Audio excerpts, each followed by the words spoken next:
How to emotionally detach from someone. Carl Jung. You are not what happened to you.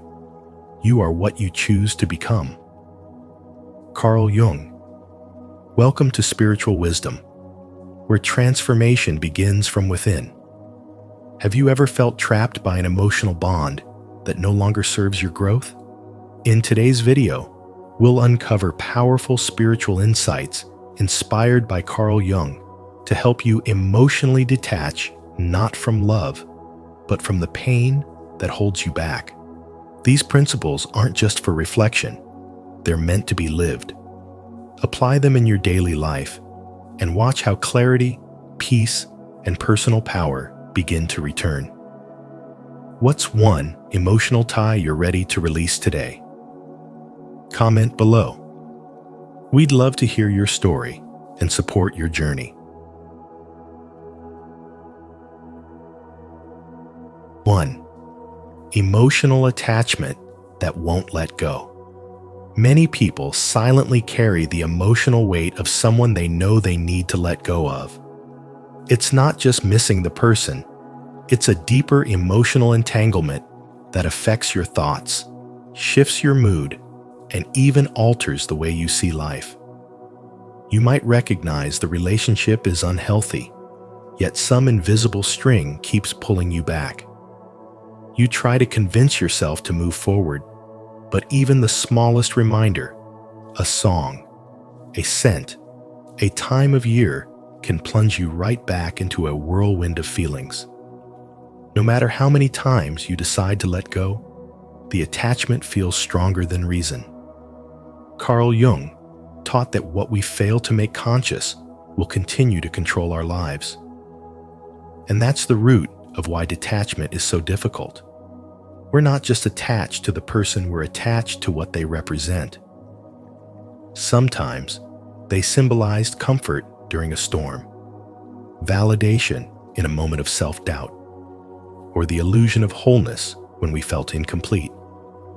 And so, even long after they're gone, the emotional imprint remains. We hold on, not only because of love, but because we haven't yet healed the wound that sought them out in the first place. In the age of constant digital reminders, detaching becomes even harder. You scroll through perfectly crafted posts, wondering if they've moved on. You romanticize the past, forgetting the pain and clinging to the few beautiful moments that once made you feel alive. Emotional detachment is not about denying what you felt. It's about being honest about what those feelings were built on. Were they rooted in reality? Or were they the result of deep unconscious needs and unresolved childhood patterns?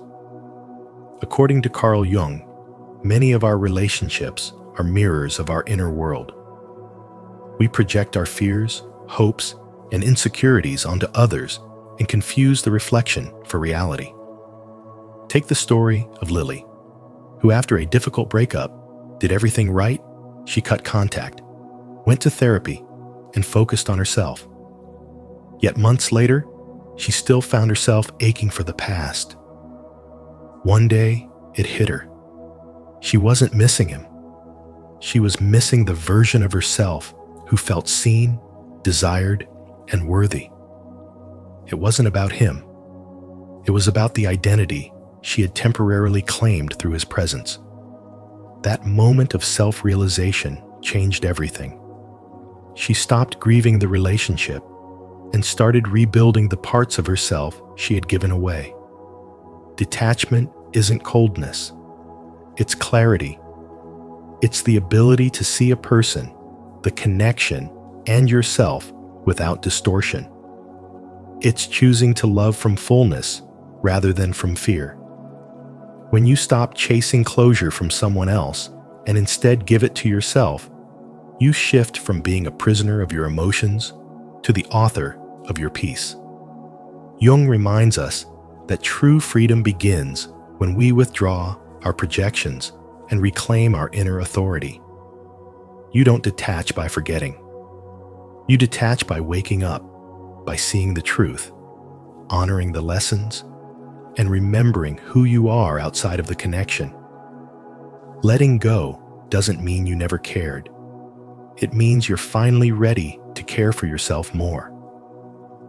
Have you ever felt emotionally tied to someone no matter how hard you try to let go? If so, share your experience in the comments. Your story might help someone else heal. And if you're ready to finally release what's holding you back, comment, "I am ready to let go," so we can walk this journey of emotional freedom together. 2. Why letting go is so hard. Letting go of someone is rarely just about that person.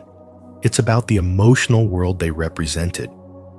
When we form deep emotional bonds, they are often born from old wounds we haven't healed.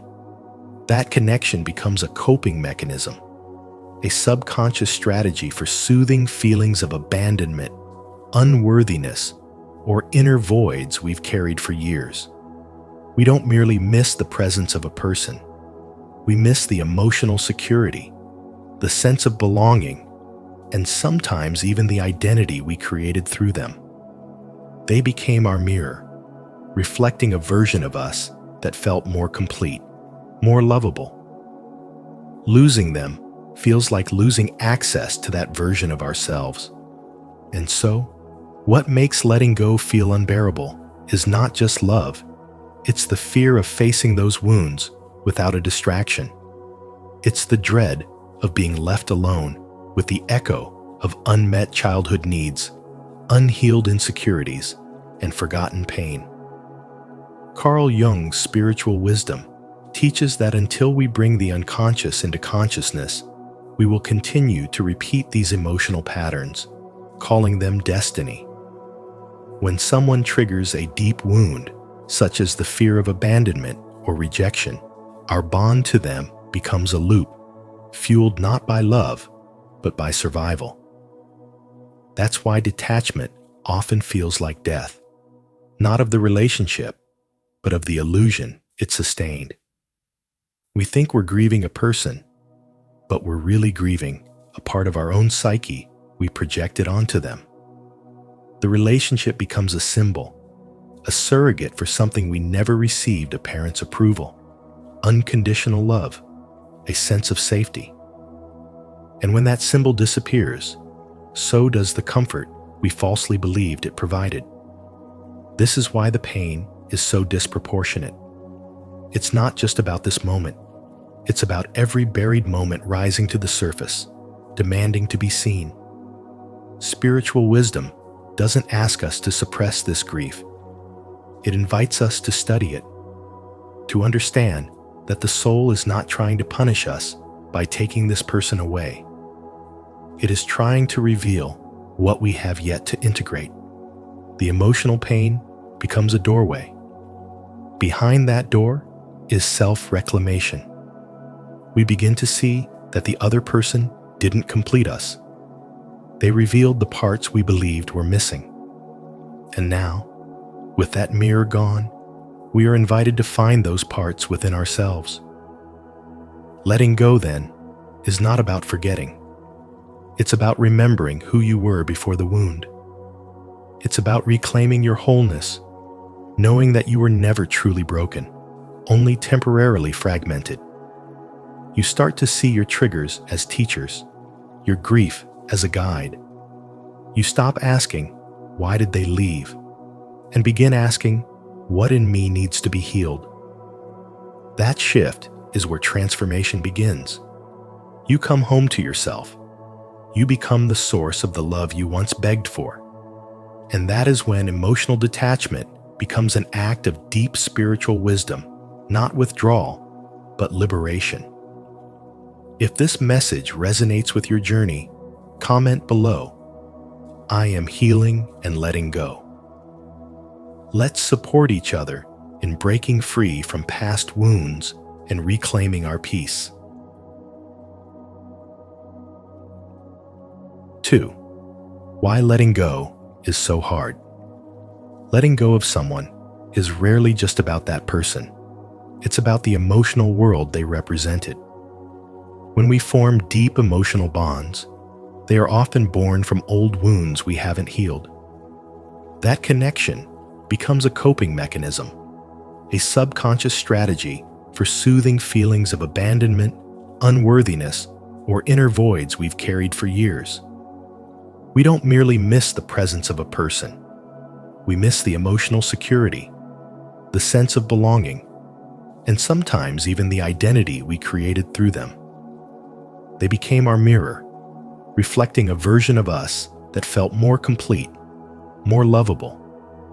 Losing them feels like losing access to that version of ourselves. And so, what makes letting go feel unbearable is not just love, it's the fear of facing those wounds without a distraction. It's the dread of being left alone with the echo of unmet childhood needs, unhealed insecurities, and forgotten pain.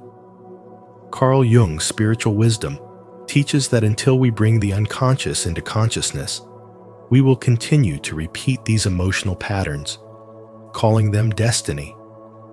When someone triggers a deep wound, such as the fear of abandonment or rejection, our bond to them becomes a loop, fueled not by love, but by survival. That's why detachment often feels like death, not of the relationship, but of the illusion it sustained.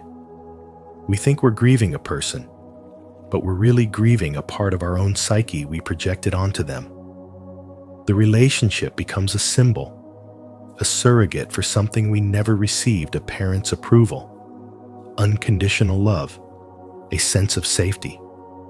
And when that symbol disappears, so does the comfort we falsely believed it provided. This is why the pain is so disproportionate. It's not just about this moment. It's about every buried moment rising to the surface, demanding to be seen. Spiritual wisdom doesn't ask us to suppress this grief. It invites us to study it, to understand that the soul is not trying to punish us by taking this person away.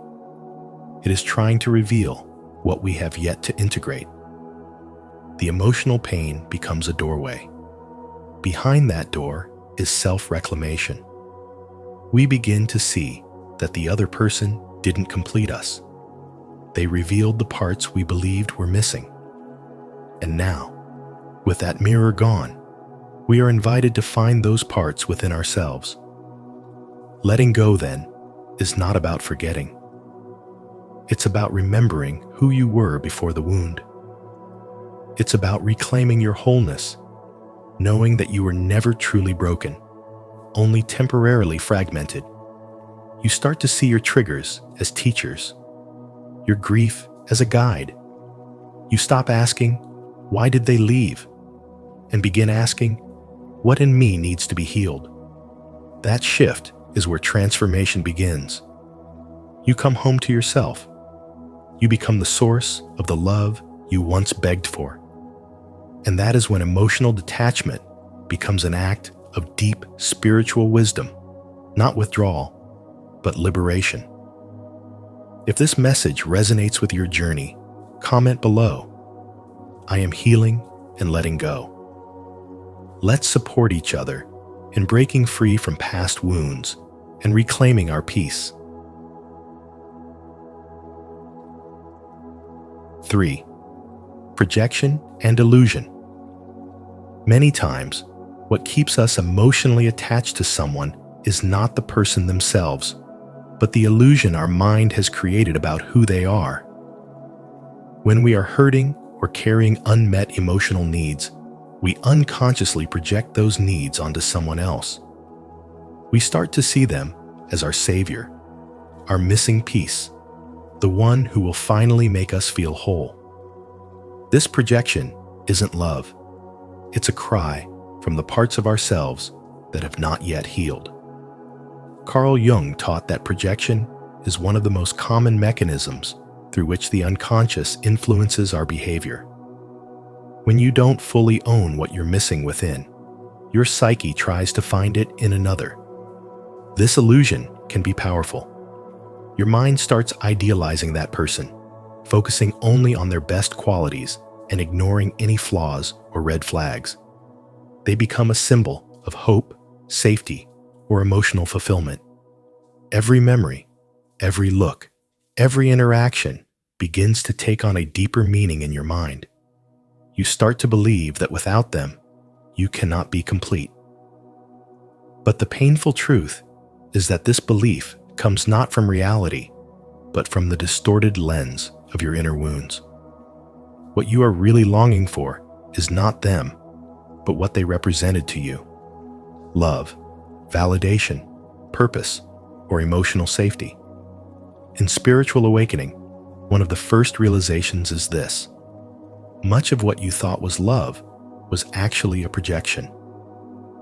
The heartbreak you feel is often not just about losing someone, but about losing the version of yourself that was dependent on them for worth and identity.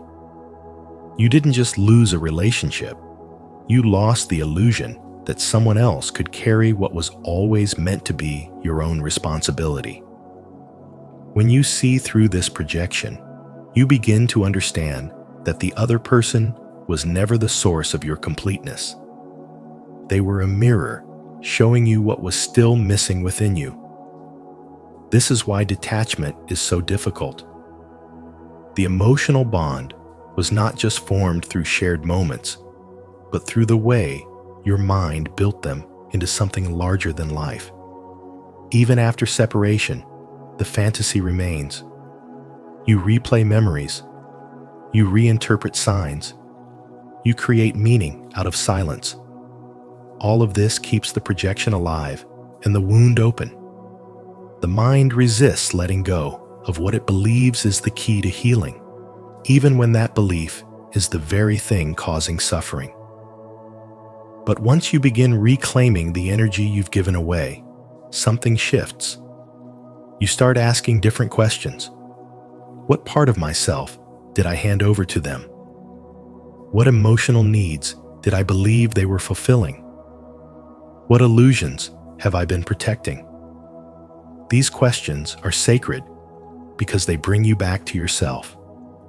You stop chasing shadows and start embracing substance.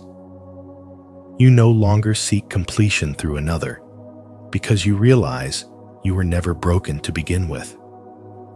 This is the essence of spiritual wisdom. The recognition that emotional freedom comes not from detaching from a person, but from detaching from the illusion you created around them. It's not about erasing the past or denying what was felt. It's about seeing clearly, loving honestly, and choosing yourself from a place of truth. And in that clarity, the illusion dissolves, and with it, the need to hold on. Stay grounded in truth and spiritual clarity by subscribing to our channel. Here, we explore the deeper patterns of projection, illusion, and emotional healing through spiritual wisdom. You are not broken, you are awakening. Let's walk this path of awareness together, one insight at a time. 4. The cycle of emotional dependency. Emotional attachment often feels like a trap disguised as love. One moment, you're riding a wave of joy because they texted back or smiled your way. The next, you're spiraling because of their silence or indifference. These emotional highs and lows aren't proof of a deep connection. They are signs of dependency. Carl Jung once said, "Until you make the unconscious conscious, it will direct your life and you will call it fate." When you allow someone else to determine your emotional state, you're not in love. You're caught in an illusion. The illusion that you need them to be whole. That without their presence, your life will collapse into emptiness. But this illusion is powerful. It disguises itself as passion, loyalty, even soul connection. The truth, though, is more uncomfortable. The emotional chaos we often feel is not love.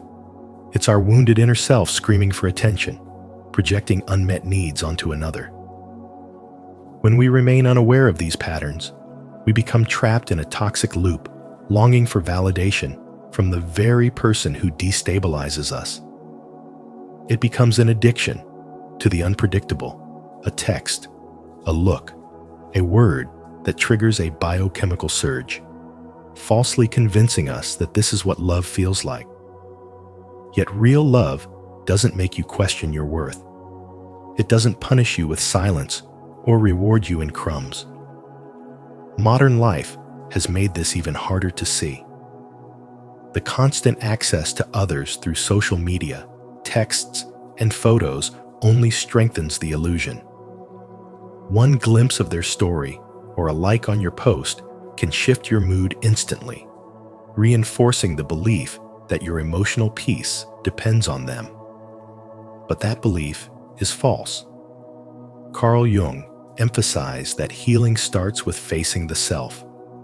When you begin to explore your emotional reactions, why their silence feels like abandonment, why their affection feels like oxygen, you take the first step toward emotional freedom.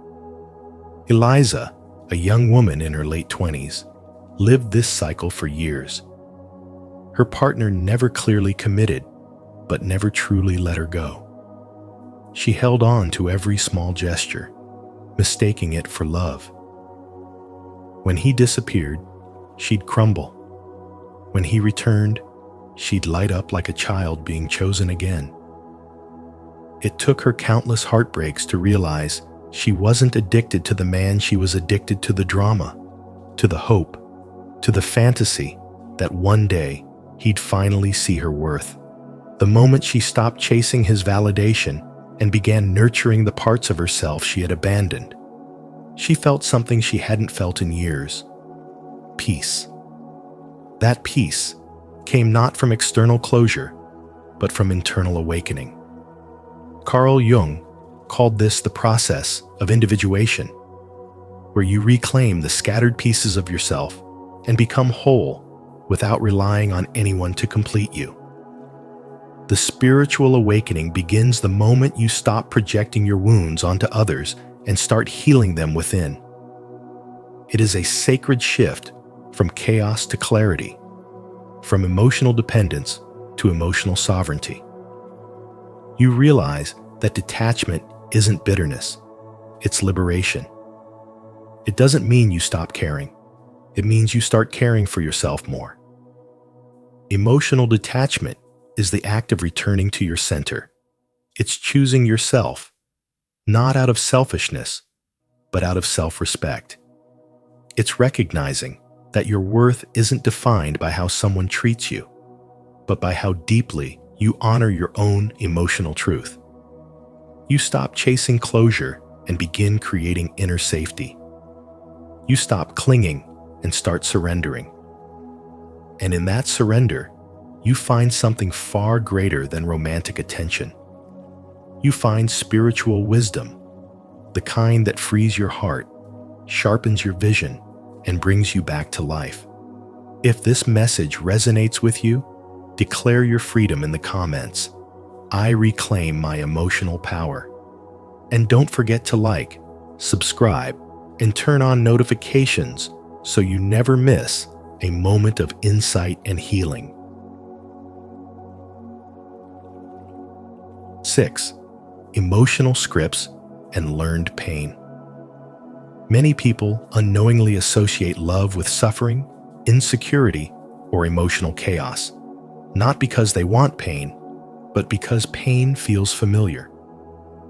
When love is learned in an environment where affection is inconsistent or conditional, the nervous system becomes wired to equate instability with passion. This creates a powerful emotional script where peace feels foreign and emotional turbulence feels like home.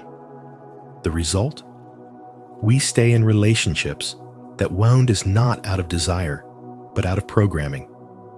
We confuse trauma with intimacy, thinking the highs and lows mean we're alive, when in reality, we're reliving an old story that was never ours to carry. Emotional scripts like these aren't set in stone. They were developed over time and can be rewritten But the first step is awareness, recognizing that your attachment to someone may not be love. It may be a reenactment of pain disguised as love. Carl Jung reminds us, until you make the unconscious conscious, it will direct your life, and you will call it fate. This is where spiritual awakening begins. In the moment, you finally question why you're drawn to what hurts you, and begin to wonder what love would feel like if it were safe. We often remain in harmful dynamics because the suffering feels normal. There is a strange comfort in the familiar, even if that familiarity comes with emotional wounds. But true healing requires stepping into the unfamiliar. It means learning that love is not meant to confuse, exhaust, or break you. Love does not thrive in emotional survival mode. It flourishes in presence, peace, and clarity. If you find yourself pushing away healthy love or clinging to what harms you, it's not a flaw. It's a wound asking for your attention. This is the sacred turning point. Emotional detachment becomes an act of self-respect, not rejection. You detach not to punish someone, but to protect your soul from patterns that no longer align with who you're becoming. You begin to understand that your worth isn't defined by who stays or who goes. It's revealed in how willing you are to honor your inner peace, even if it means walking alone for a while. That too is spiritual awakening, choosing yourself without apology. Healing involves retraining your nervous system to crave what is calm instead of what is chaotic. It means choosing emotional stability even if it feels boring at first. It means becoming aware of how often we interpret love through the lens of our wounds, and then gently correcting that lens. Over time, the unfamiliar becomes familiar. Safety feels like home. You begin to desire depth, honesty, and peace, not intensity, confusion, or pain. These patterns can be changed. You're not doomed to repeat what broke you. With each moment of self-awareness, you open the door to transformation. You begin to see the difference between love that fills and love that drains. And more importantly, you remember that you are not the pain you felt. You are the soul that is waking up from it. If you're ready to break free from emotional patterns that confuse love with pain, make sure to subscribe for more spiritual wisdom that helps you rewrite your inner script and create healthy, empowered connections. 7. Need for validation and emotional memory. Sometimes, what keeps you emotionally tied to someone isn't who they are. It's the way they once made you feel. Maybe they were the first to make you feel seen, understood, or deeply validated. And if that happened during a time when you were emotionally vulnerable, that moment becomes etched in your memory like a permanent mark on your soul. You're not always holding on to the person, you're holding on to the feeling of being enough in their presence. As Carl Jung said, until you make the unconscious conscious, it will direct your life and you will call it fate. You think it's love, but it might actually be your unconscious yearning for emotional security, belonging, or self-worth that keeps looping through that connection. There's an illusion that what you lost was external, but in truth, you're grieving something internal, the version of yourself that felt alive when they were near. Many times, we're not attached to the individual.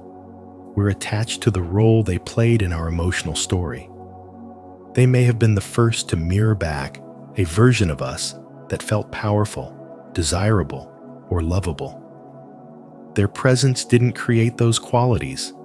It simply brought them to the surface. That's why detachment feels like death. It's not just about losing a person. It's about feeling like you're losing a part of yourself that only came alive in their light. Think of someone like Maya, a woman who walked away from a long-gone relationship, but still found herself haunted by his presence.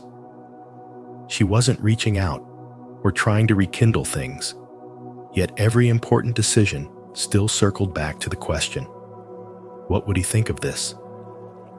She wasn't missing the man, she was chasing the reflection of herself that felt beautiful, admired, and worthy in his eyes. Once she realized that, everything changed. She stopped clinging to the echo of him and started nurturing those emotions from within. She became her own validation, her own witness, her own source. Emotional memory is powerful. It stores not just the facts of our experiences, but the feelings that shape them.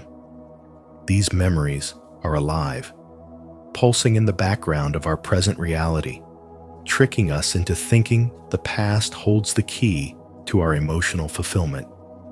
But here's what spiritual wisdom teaches us. Emotional attachment often disguises itself as love when it's really a mirror of our inner wounds seeking healing. Carl Jung's work calls us back to ourselves. He reminds us that projection is natural, but it's our responsibility to bring those projections back home, to reclaim the pieces of ourselves we handed over in the name of connection. So when you feel the urge to reach out, when the memory stings, pause and ask yourself, what exactly am I missing right now? Is it truly that person? Or is it how I felt when I was with them? If it's a feeling, then it belongs to you. And if it belongs to you, you can access it again without them. Detachment, then, isn't about forgetting or suppressing emotions. It's about recentering your power. You stop seeking outside what already lives within. And in that process, you begin to heal the original wound, the one that believed someone else had to unlock your worth.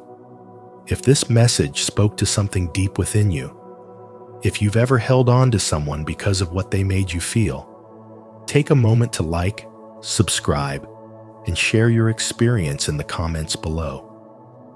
Let's heal together and call in emotional freedom, one truth at a time. 8. Detachment is reclaiming power. Emotional detachment doesn't mean you stop loving someone. It means you stop depending on them for your sense of self. True detachment isn't about shutting your heart. It's about reclaiming the energy you've given away. You no longer make someone else responsible for your peace, your worth, or your stability. This is the essence of spiritual wisdom. Recognizing that love can still exist without the chains of emotional dependence. The moment you begin detaching is the moment you begin returning home to yourself. The first real step toward emotional freedom is self-inquiry. You have to ask yourself, what am I really seeking in this person? Is it comfort? Validation? A sense of identity? Often, we don't fall for people. We fall for the feelings they awaken in us. Carl Jung taught that we project our own inner needs onto others, casting them as heroes or saviors in our unfinished emotional stories. But the truth is, nobody can rescue you from what you refuse to see. And until you recognize this, you'll keep confusing attachment with love. When you start asking the hard questions, you shift from projection to clarity, from illusion to healing. Emotional detachment is not rejection, it's healing. It's the courageous act of honoring your energy. It's understanding that your value does not decrease just because someone failed to see it. When you detach, you don't walk away bitter or broken. You walk away awakened. You're no longer chasing their affection like it's oxygen. You're breathing on your own again. Detachment doesn't make you cold. It makes you conscious. It's not the absence of emotion. it's the maturity of it. Imagine giving someone the remote control to your emotions. Every time they press a button intentionally or not, your entire state of being changes. Detachment is when you finally take that remote back. It's not revenge, it's responsibility.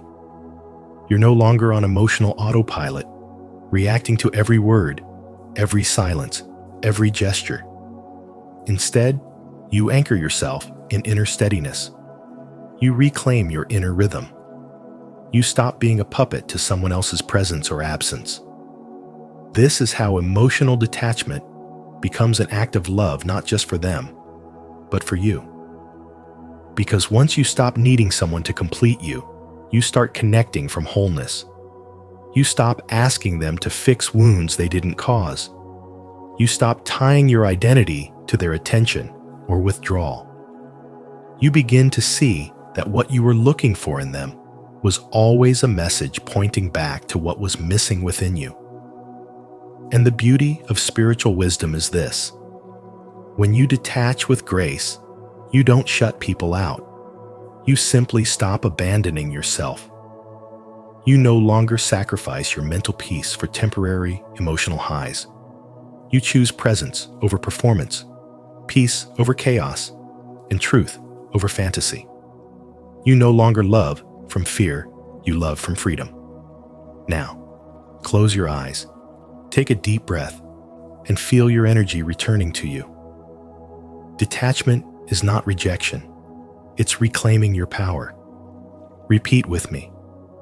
I release the need to depend. I choose peace. I choose me. 9. Key practices for emotional detachment. The first step toward emotional detachment is recognizing projection. Often, it's not the person we're attached to, but the meaning we've assigned to them. Maybe we've projected our longing for safety, validation, or even salvation onto them. Carl Jung believed that we fall not in love with the person themselves, but with our own unrecognized parts reflected in them. That's why detachment feels so hard. We're not just walking away from someone, we're withdrawing the energy we've unconsciously invested in the illusion they represented. Once you see this clearly, the next step is to break the idealization. Begin to see the person not as a symbol or a savior, but as a flawed, complex, ordinary human being. When you let go of the fantasy, you allow the truth to emerge. You realize they weren't the missing piece of your soul. They were a mirror showing you what still needed healing. This is not about bitterness, but about clarity. When you dismantle the pedestal, your emotional grip loosens naturally, and peace starts to return. As this clarity settles in, you begin to reconnect with yourself. Instead of chasing their presence, you turn inward. You journal your thoughts, rediscover forgotten passions, move your body, sit in stillness. You remember what makes you feel alive without them. You reconnect with your inner world, your own needs, desires, dreams, and little by little, the emptiness fades. What once felt like a void begins to feel like space, sacred, open, expansive.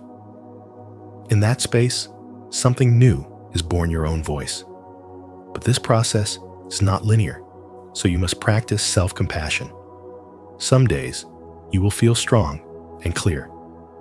Other days, a memory might pierce through and unravel you. Be kind to yourself when that happens. You're not weak, you're healing. Emotional detachment is not a switch to flip.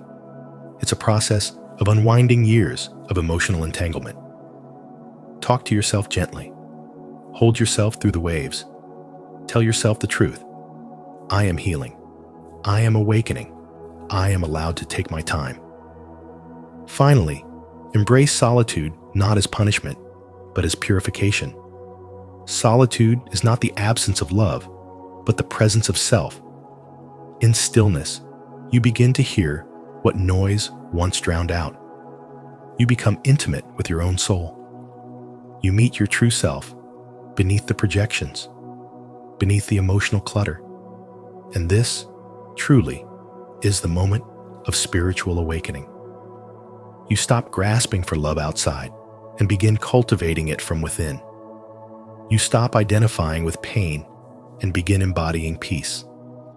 And in that sacred solitude, you discover emotional detachment was never about losing someone. It was about remembering who you are. If you're still with me, comment below. I'm choosing peace over projection. Your words matter. They let us know these practices resonate and help others feel less alone on their journey. Let's grow in emotional clarity together.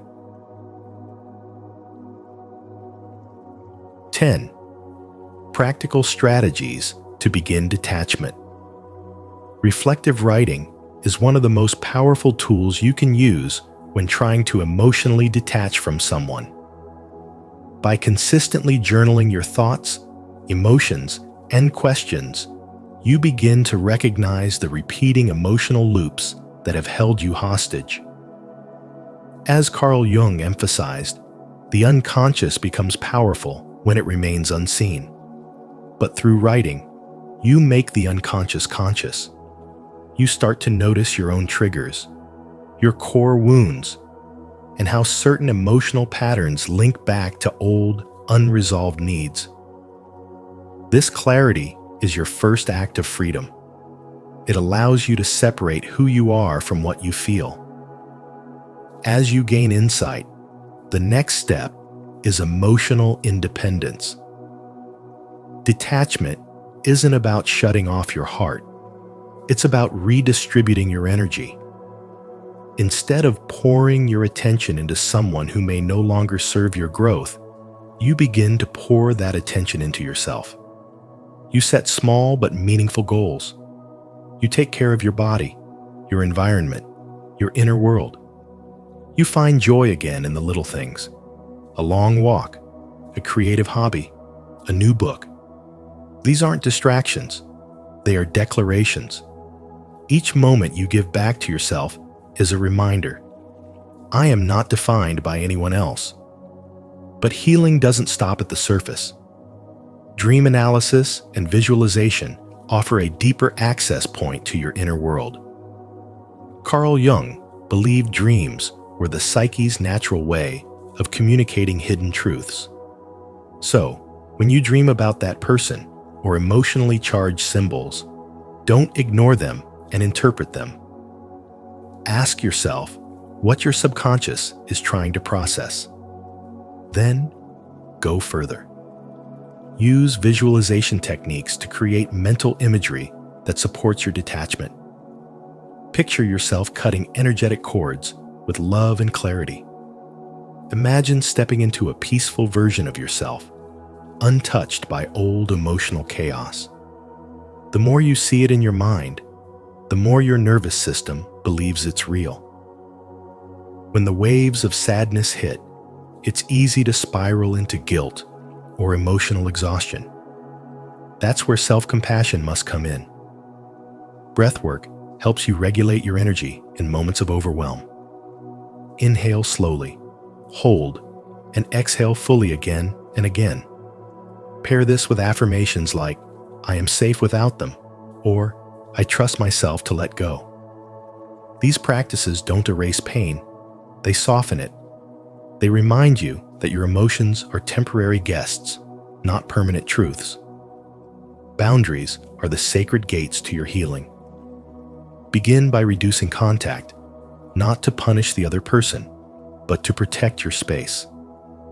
Unfollow them, mute notifications, or take a break from their world. Let go of the habit of replaying old conversations or stalking their updates. Detachment grows stronger in the absence of emotional noise. You don't need closure from someone else to find peace within yourself. And finally, anchor everything in gratitude. When longing tries to convince you that the past was better, gratitude brings you back to the present. Focus on what is here: your breath, your progress, your strength. Write down small blessings: the sunlight, a kind message, your own resilience. Gratitude doesn't erase the past. It simply shifts your energy so you can see clearly what's still good, what's still yours, and what's still possible. Comment below, "I choose peace," if you're ready to begin your journey of emotional detachment. Let this be your commitment to healing, rediscovery, and protecting your inner space with grace and intention. 11. Detachment as inner liberation. Detachment is not about losing someone. It's about returning to yourself. When someone's presence begins to consume your energy, influence your emotions, and cloud your peace of mind, it's a sign that your soul is asking for release. Carl Jung believed that healing comes not through clinging, but through the courageous act of letting go. Emotional detachment isn't cold or heartless. It's the most profound act of self-respect. It's choosing clarity over confusion, inner peace over emotional chaos, and spiritual alignment over emotional dependency. And in this process, you are not abandoning love, you're redefining it. To detach doesn't mean to forget or erase. It means to remove the emotional weight that someone holds over you. It's a shift from obsession to observation, from reaction to reflection. When you reclaim your power, you stop measuring your worth by someone else's presence. You begin to see that detachment is not the absence of care, it's the presence of discernment. You can still love, but now that love is free, not desperate. It no longer begs to be seen or validated. It simply is, whole and sovereign. According to Jung, we project our unmet needs and hidden wounds onto others, especially in romantic connections. That's why emotional attachment often feels so consuming. It's not just about them, it's about you. They become a mirror, reflecting parts of you that you haven't yet integrated. Detaching requires facing these projections and asking, what is this person showing me about myself? This level of inner work is the heart of spiritual wisdom. You're no longer just trying to get over someone. You're using the experience to awaken and evolve. When you detach from fear-based love, you make space for love that is rooted in freedom. No longer are you holding on out of fear of being alone. You realize you are already whole. You don't need someone to complete you. You need someone who meets you at your fullness. You begin to love from a space of choice, not lack. And in that shift, love becomes expansive, not restrictive. It flows without force, and it grows without expectation.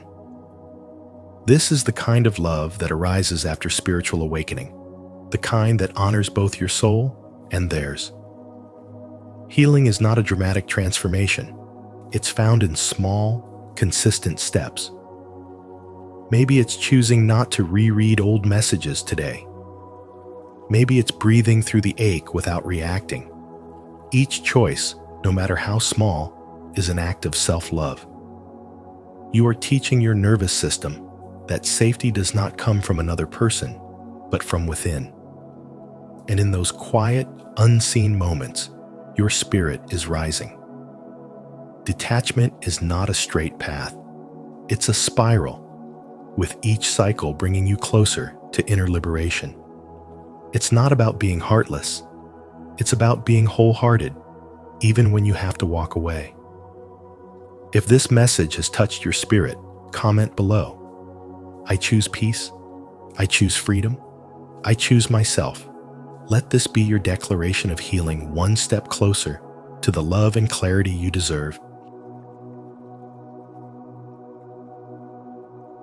Letting go doesn't mean you never cared. It means you're finally choosing yourself, your peace, your energy, your life.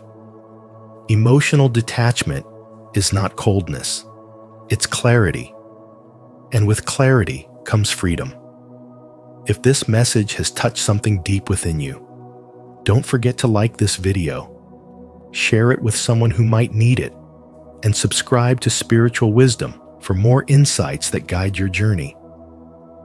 Make sure to turn on the notification bell so you never miss our upcoming videos filled with healing, truth, and transformation. Until next time, stay grounded, stay wise, and most importantly, stay true to your soul.